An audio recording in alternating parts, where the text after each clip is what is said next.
O Senhor esteja convosco. Proclamação do Evangelho de Jesus Cristo, segundo Mateus.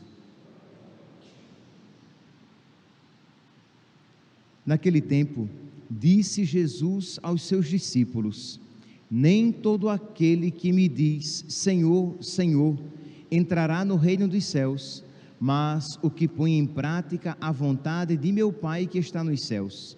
Portanto, quem ouve estas minhas palavras e as põe em prática é como um homem prudente que construiu a sua casa sobre a rocha. Caiu a chuva, vieram as enchentes, os ventos deram contra a casa, mas a casa não caiu, porque estava construída sobre a rocha. Por outro lado, quem ouve estas minhas palavras e não as põe em prática é como um homem sem juízo que construiu sua casa sobre a areia. Caiu a chuva, vieram as enchentes, os ventos sopraram e deram contra a casa, e a casa caiu, e sua ruína foi completa. Palavra da salvação.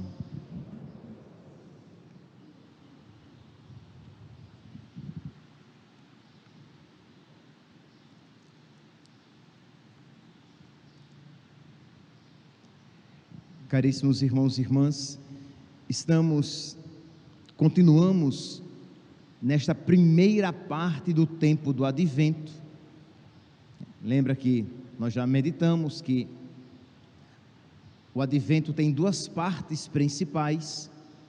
Na primeira parte, do início do Advento até o dia 16, inclusive, os textos, eles nos levam à reflexão a respeito da primeira vinda de nosso Senhor, da segunda vinda de nosso Senhor, e de como nós devemos estar por ocasião desta segunda vinda de nosso Senhor. E os textos, a partir do dia 17 até o dia 24, eles nos preparam para a vinda imediata, isto é, para a vinda do Senhor no Natal.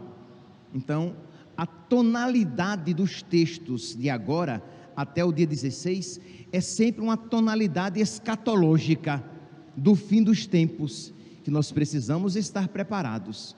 Pois bem, então é nesta ótica que nós precisamos ler e meditar os textos da liturgia. O Evangelho de hoje é a conclusão do grande sermão da montanha de Nosso Senhor. São os capítulos 5º, 6º e 7º de Mateus. Então são sempre, esta conclusão. Ora, para que nós compreendamos bem esta conclusão, vamos então fazer assim uma rápida apresentação dos capítulos 5º, 6º e 7º, para que entendamos o que é que o Senhor quer dizer quando afirma: nem todo aquele que diz Senhor, Senhor, entrará no reino dos céus, mas aquele que põe em prática a vontade do meu Pai que está nos céus. Então, o que é que nosso Senhor ele quer dizer com isso? Vamos lá. Então, no capítulo 5º, o capítulo 5º começa com o chamado Sermão da Montanha, com o Sermão das Bem-aventuranças, em que nosso Senhor vai dizendo que bem-aventurados os pobres em espírito, porque deles é o reino dos céus. Bem-aventurados os que choram, porque serão consolados. Bem-aventurados os que têm fome e sede de justiça. Bem-aventurados os mansos. E quando ele termina lá no versículo 11, capítulo 5º, versículo 11, quando nosso Senhor diz: bem-aventurados sereis quando fordes perseguidos, caluniados, maltratados por causa de mim e do meu evangelho. Alegrai-vos e exultai, porque grande será a vossa recompensa. Ora, nosso Senhor fala então de uma bem-aventurança por ocasião de uma perseguição. Então nós percebemos, se nós tivermos um pouquinho de juízo, e nós temos, que para que nós então vivamos esta bem-aventurança, nós precisamos estar fortalecidos. Nós precisamos de uma graça especial para que, mesmo quando perseguidos, caluniados e maltratados, nós possamos nos regozijar, nos alegrar com a grande recompensa que nos é prometida. Mas continua, nosso Senhor, Ele vai dizer que nós somos, lá no versículo 13, que nós somos o sal da terra e a luz do mundo. E se a luz, se a lâmpada não acende, se a vela não acende, para que serve? Para ser jogada fora. Se o sal perde o sabor, para que serve? Para que serve colocar aquela areinha na comida, se não for para salgar? Então, serve para ser jogado fora e ser pisado pelos homens. Então, se nós somos sal da terra e luz do mundo, mas de verdade não somos sal e luz, nós seremos jogados fora. Então, percebe que a tônica do sermão da montanha é uma tônica forte, firme, e isso deve então fazer com que nós fiquemos com a orelha em pé. Então, eu preciso ter uma fé forte, uma fé firme, eu preciso ser um cristão forte, um cristão firme. E quando a igreja põe este grande discurso aqui no tempo do advento, na primeira parte do advento, a igreja está dizendo a nós, seus filhos, que nós precisamos ser fortes e firmes para que possamos estar de pé por ocasião da vinda do Filho do Homem, por ocasião da vinda de nosso Senhor. E nós sabemos, é fé bíblica, presente na Sagrada Escritura, ensinada pela Igreja de Cristo, pela Igreja Católica, que por ocasião da segunda vinda de Cristo, esta segunda vinda será precedida por uma grande tribulação. Então precisamos, Catecismo, número 765, 567, gente, agora os números, se é 567, se é 765, se é 675, eu posso depois ver, mas eu já falei tantos aí, você procura os três, 567, 765, é um desses daí, mas está lá no Catecismo, que a igreja, eu acho que é 765, não sei, Catecismo, eu vou colocar lá depois no rodapé da homilia que é transmitida, eu confirmo direitinho, mas está lá, que a igreja, antes da vinda de Cristo, da segunda vinda de Cristo, ela passará por uma grande tribulação. Por isso, precisamos ser sal da terra, luz do mundo, cristãos fortes, porque senão não resistiremos. Então, para isso precisamos colocar em prática a nossa fé. Nós não podemos simplesmente vir à missa, rezar o terço, rezar a Ave Maria, o Pai Nosso, mas não colocar em prática aquilo a que somos chamados por meio da nossa vida de oração, da nossa prática sacramental, porque nem todo aquele que reza de qualquer jeito aqui, nem todo aquele que tem palavras orantes nos lábios entrará no reino dos céus. Nós precisamos rezar de verdade. Nem todo aquele que diz Senhor, Senhor, entrará no reino dos céus. Diz aqui a palavra, se vocês, porque o evangelho de hoje são os versículos 21, depois 24 a 27, do capítulo 7 de São Mateus, mas se você pegar os versículos 22 e 23, vai dizer: muitos me dirão naquele dia, Senhor, Senhor, nós pregamos em vosso nome, nós expulsamos demônios em vosso nome, e Jesus dirá, eu não vos conheço, afastai-vos de mim, servos maus. Então percebe que são pessoas que têm alguma intimidade com nosso Senhor, mas é uma intimidade superficial. Eles conhecem nosso Senhor, afinal de contas, Senhor, Senhor, nós pregamos nós o pregamos em nossas praças, mas vocês não viveram aquilo que vocês pregaram.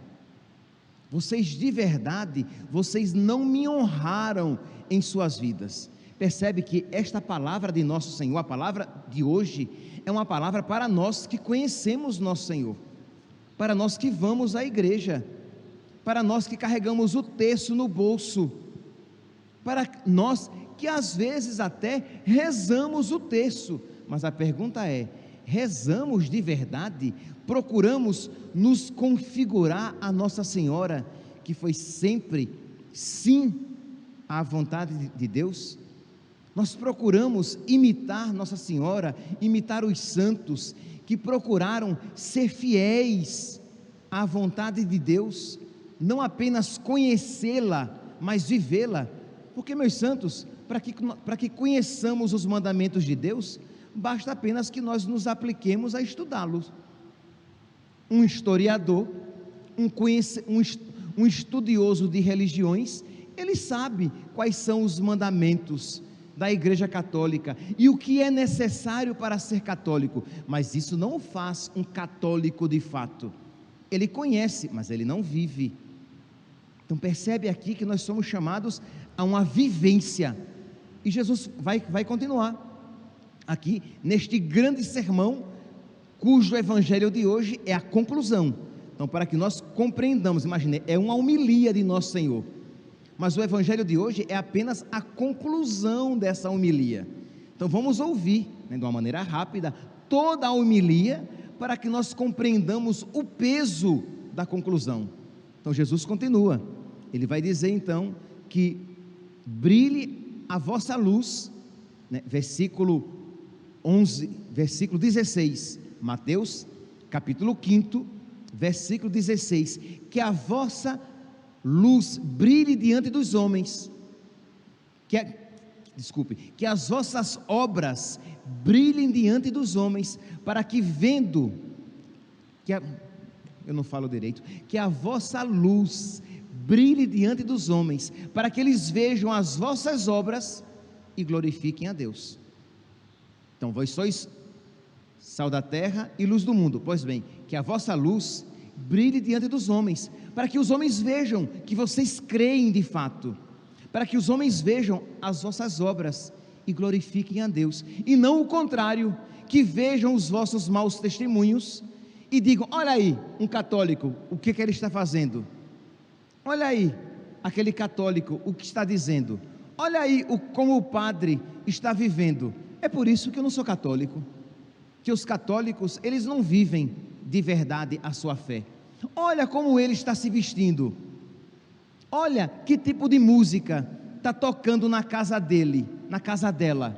É por isso que eu não sou católico, que os católicos, eles não vivem a fé. Entende, meus santos?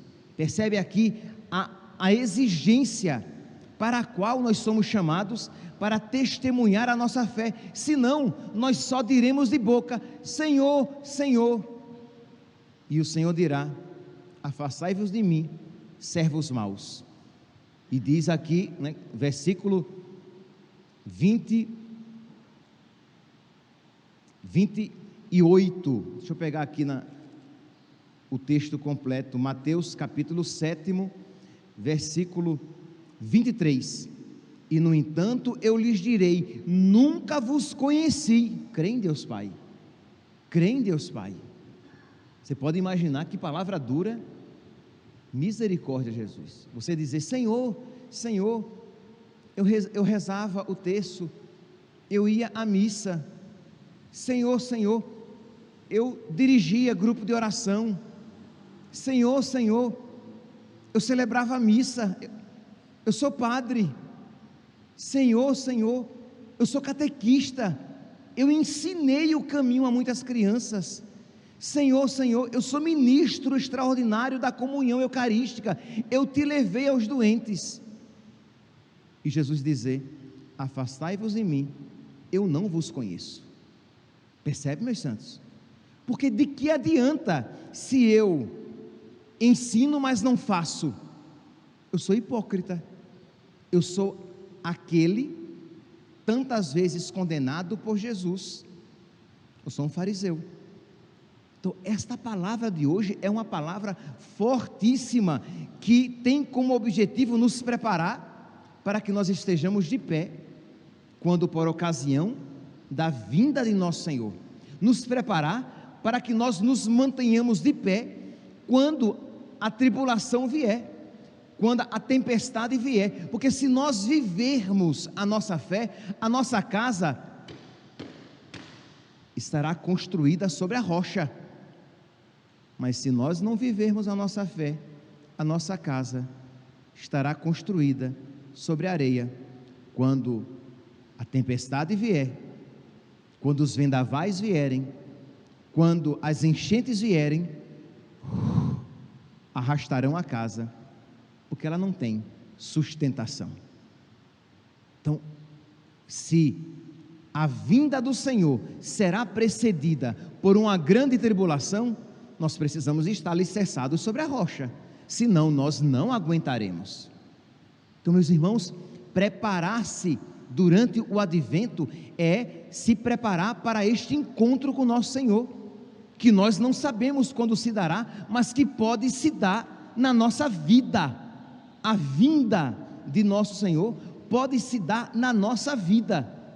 E se nós olharmos para os tempos atuais, nós vemos que o cerco tem se fechado cada vez mais, que o mundo tem se tornado cada vez mais contrário a Cristo. Imagine a Europa cristã, a Europa formada pelos valores católicos. A Europa quis, aí deu um probleminha, voltou atrás, mas no coração das nações, dos grandes das nações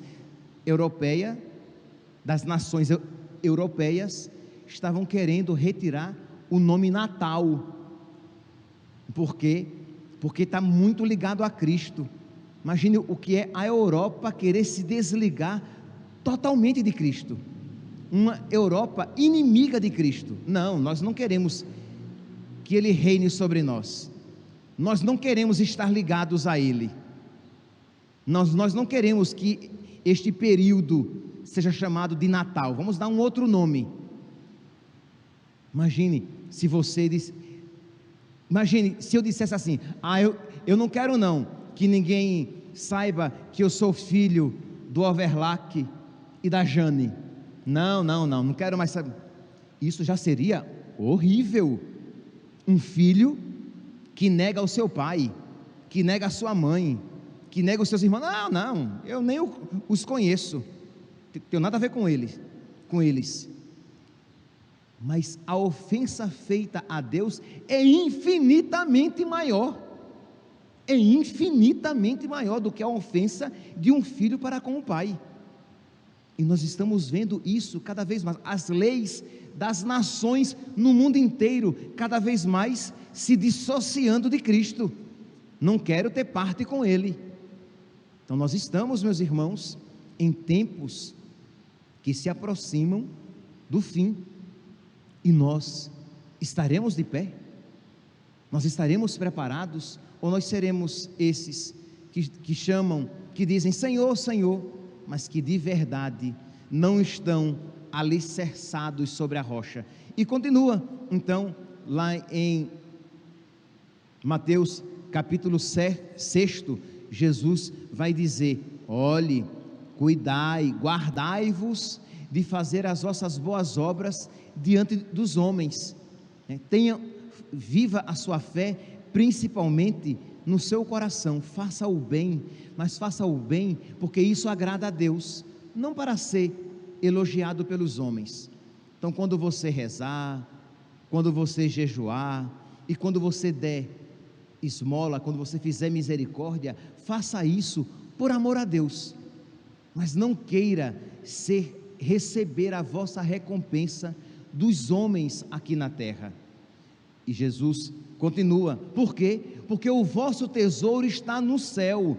Queira ser louvado por Deus e não pelos homens, queira agradar a Deus e não aos homens, mesmo que isso lhes custe a vida, porque onde estiver o vosso tesouro, ali estará o vosso coração. Mateus capítulo 6, versículo 21, porque onde está o teu tesouro, ali estará o teu coração. Por isso, ajunte tesouros no céu. Ajunte. Aí você diz, mas padre, mas infelizmente a minha postura ultimamente tem sido contrária. Eu vou à igreja, eu rezo, mas eu procuro juntar tesouros na terra. Se me sobrar tempo, eu busco o céu. Eu percebo que na minha vida, eu estou primeiramente buscando as coisas da terra. O que resta, eu dou a Deus. Mas, meu santinho, nosso Senhor diz, Mateus, neste mesmo sermão, que ele concluirá com o evangelho de hoje, Jesus diz, Mateus, capítulo 6, versículo 33, buscai em primeiro lugar o reino de Deus e a sua justiça, e o resto vos será dado como acréscimo, e as outras coisas vos serão acrescentadas. Percebe que se nós estivermos ligados à rocha, se nós estivermos ligados a Cristo, nós iremos compreender esta palavra e iremos dizer, então, Padre, de verdade, eu vou levar a sério esta palavra, eu vou procurar primeiramente o céu, e aí o resto será procurado por consequência, mas primeiramente eu quero o céu, primeiramente eu quero agradar a Deus, primeiramente eu quero as coisas eternas, e depois, o que resta, eu procurarei as coisas deste mundo. Mas a postura de muitos católicos tem sido contrária, isto é, procuram as coisas da terra, e o que resta dá a Deus. Então o resto do tempo eu rezo, o resto do tempo, se eu tiver, eu vou à igreja, o resto do meu coração eu dou a Deus, mas o meu melhor eu dou às coisas do mundo, às pessoas do mundo. Mas como é que uma pessoa com um coração assim vai resistir quando os vendavais, quando as tempestades e quando os abalos sísmicos, aqui compreendamos, são as provações da vida e as grandes provações que precederão a vinda do Senhor? Como é que essa pessoa vai se manter de pé? Ela não vai resistir, não vai resistir. Como é, por exemplo, que uma mulher vai se manter fiel ao seu marido no matrimônio, quando ele não merece o seu amor, e ela diz, mas eu prometi a Deus amá-lo e respeitá-lo, na alegria e na tristeza, na saúde e na doença, todos os dias da nossa vida. Como é que um casal vai dizer, a vida está difícil, então se nós não estamos em condição de ter um filho neste período da vida, nós vamos nos abster sexualmente dos períodos férteis, porque por enquanto nós não estamos preparados para acolher uma nova criança, e como eu não sou o dono do meu corpo, eu não posso fazer com ele o que eu quiser, então eu me abstenho sexualmente, e depois quando a situação melhorar, nós vamos então nos abrir novamente à vida, para acolher aquele que Deus enviar. Não, na hora da dificuldade vai recorrer à camisinha, à anticoncepcional, à pílula do dia seguinte, ou ao aborto propriamente dito. Por quê? Porque na hora da dificuldade, a pessoa se esquece da sua fé. Então precisamos, meus santos, pedir a Deus que Ele nos conceda este foco. Não, primeiramente eu quero o céu, eu não quero primeiramente uma vida tranquila aqui na terra, porque senão, mesmo que eu busque a Deus, eu não sou um servo dele de fato. Senhor, Senhor, afastai-vos de mim, eu sequer vos conheço. É uma palavra fortíssima, meus santos, é uma palavra que nós precisamos aplicar a nós. Quando eu leio, quando eu rezo esta palavra, eu aplico a mim, um pregador da palavra, e que Deus me livre de ouvir isso dele. Eu não te conheço, mas Senhor, eu não te conheço. Imagine, que palavra terrível de se ouvir. Nós, crentes católicos, que vamos à missa, e que meia boca rezamos, porque se rezarmos de fato, nós o conheceremos, e por ele seremos conhecidos. Mas se a nossa oração for meia boca, um migué, para enganar a Deus, nós não o enganaremos. enganar-nos-emos, nós é que nos enganaremos. Pois bem, e segue Jesus no capítulo 7 deste grande sermão da montanha. Jesus então vai dizer: entrai, versículo 13, Mateus capítulo 7, versículo 13: entrai, meus santinhos, se de meus santinhos ele vos chamasse, entrai, meus santinhos, pela porta estreita, porque larga é a porta e espaçoso o caminho que conduz à perdição, e numerosos são aqueles que por aí entram. Mateus capítulo 7, versículo 13. Percebe aqui o que significa então esta conclusão do evangelho de hoje? Nem todos aqueles que dizem Senhor, Senhor, entrarão no reino dos céus. O que querem um cristianismo, um catolicismo light, querem viver os mandamentos segundo a sua vontade, aí criam um decálogo próprio, criam um catecismo próprio. Para mim isso é pecado, para mim isso não é pecado. Mas quando você faz isso, você renunciou à fé inteira, que se você nega um ponto da fé, você negou toda a fé. Então quando você diz, não, mas isso aqui é radical demais, mas a pergunta que você deve se fazer é: mas isto que para mim, que tem um coração tão duro, isto que para mim é tão radical, mas isto faz parte da doutrina católica, pregada sempre e vivida pelos santos?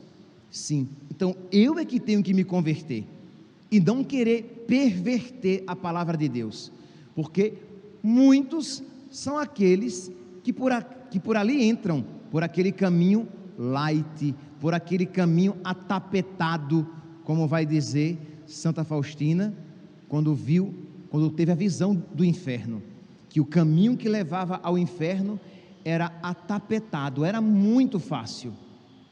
Mas nós sabemos que a porta para a salvação, ela é estreita. Nós temos que nos apequenar, nós temos que tirar de nós muitos apegos, nos fazer pequenos, para que por aquela porta possamos passar.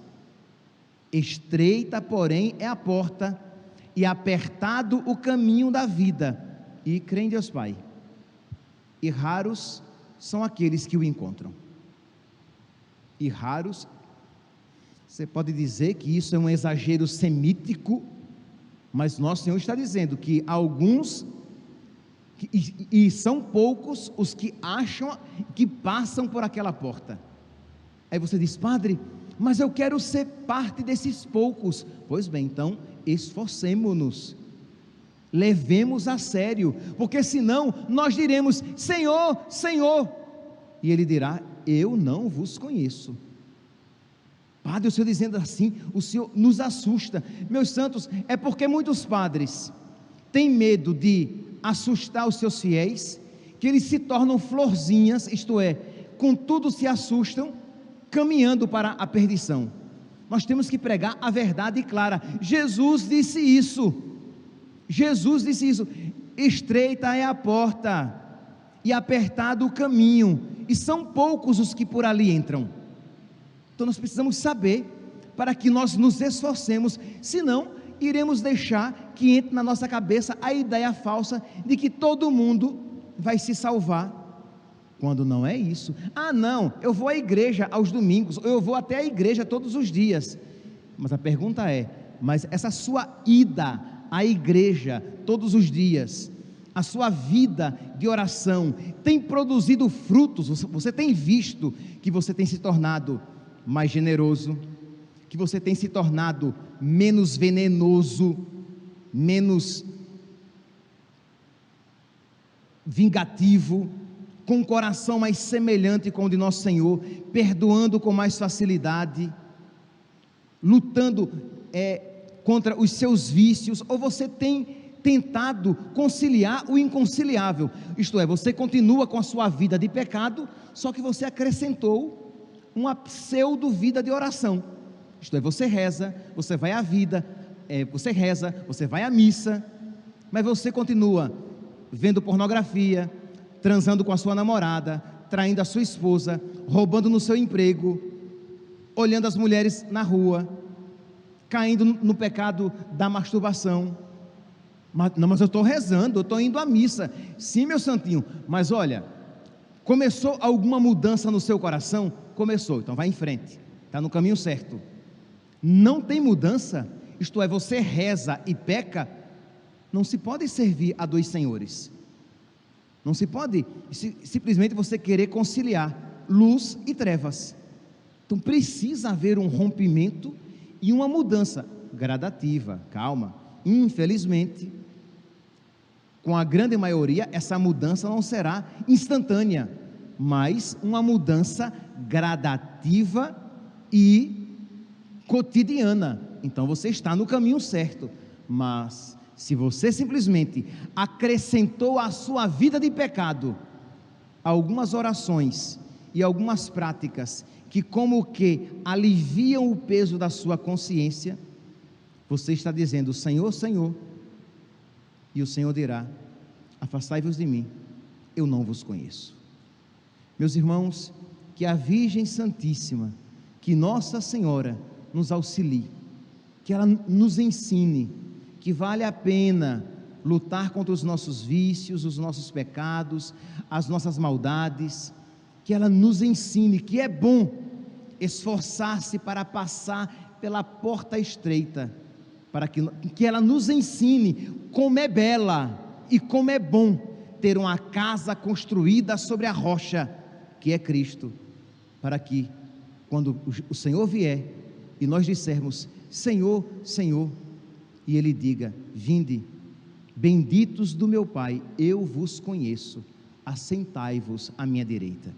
Que a Virgem Santíssima nos alcance para todos nós esta graça que nos prepara para o Santo Natal. Louvado seja nosso Senhor Jesus Cristo, para sempre seja louvado.